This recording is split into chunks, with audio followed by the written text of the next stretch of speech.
Alright, I'm interested, and I can't, nothing can fucking dissuade me once I'm interested in something, like a hyper beam of focus. Abandonment, depression, fear and shame, inner critic, 4Fs, 247.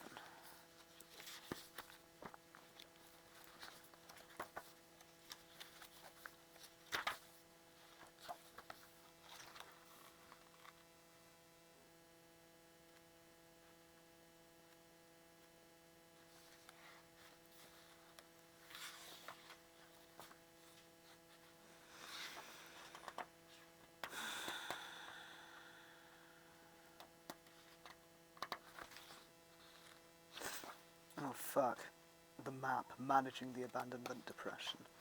I mean, really, I best read all of this fucking chapter, but first I want to read this fear and shame, inner critic, 4Fs bit.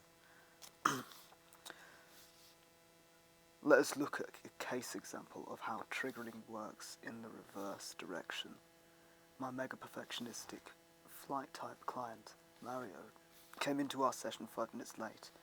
It was the first time he'd been late in 2 years of therapy. Mario was in full-fledged flight, sweating from racing up the hill from his parking space a block away. He told me that he could just not sit on the couch today. Could he please just pace in front of the couch? I hate being late. I won't tell you, please don't ask, just how fast I was driving on the freeway. Mario compulsively paced, but this drivenness was nothing compared to the speed of his obsessing, as he rattled off many versions of the inner critic attack programs listed in Chapter 9.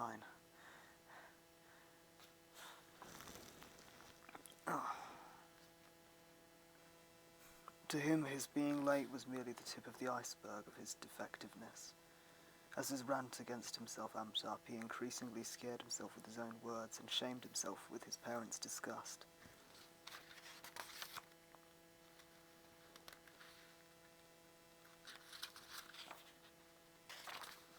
Finally, seemingly exhausted, Mario collapsed on the couch and launched into the first suicidal ideation I had ever heard from him.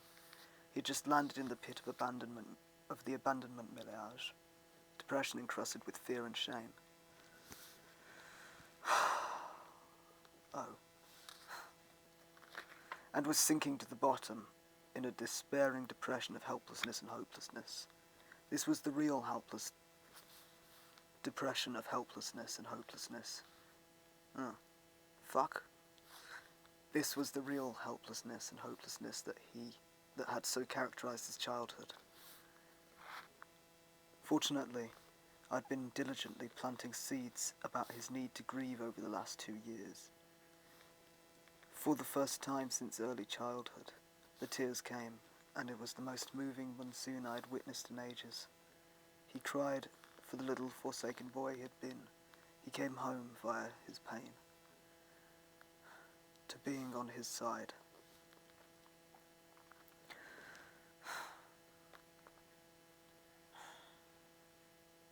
The long exile into self-abandonment was temporarily over for the first time he could remember.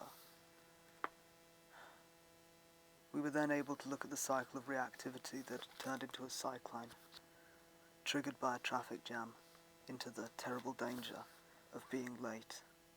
CPTSD launched him into his flight response as he raced to get to my office. The flight response also immediately triggered the inner critic to attack him for his lateness and to catastrophize about the consequences. As it did, he fell deeper and deeper into shame and fear, and then ultimately into the abandonment depression itself. This time, however, Mario broke the flashback with his tears, as his crying released his fear and shame. This in turn defueled his critic and allowed his body to begin releasing the hyper-arousal of his flight response.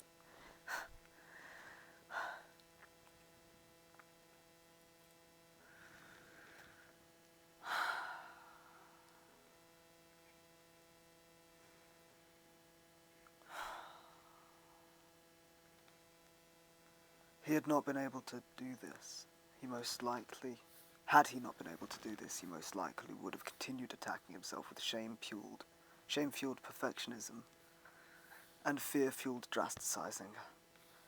He would then have launched out of the session back to obsessively and compulsively racing through his day, driven by his infinite to-do list. Well, shit, I feel called out. How are you?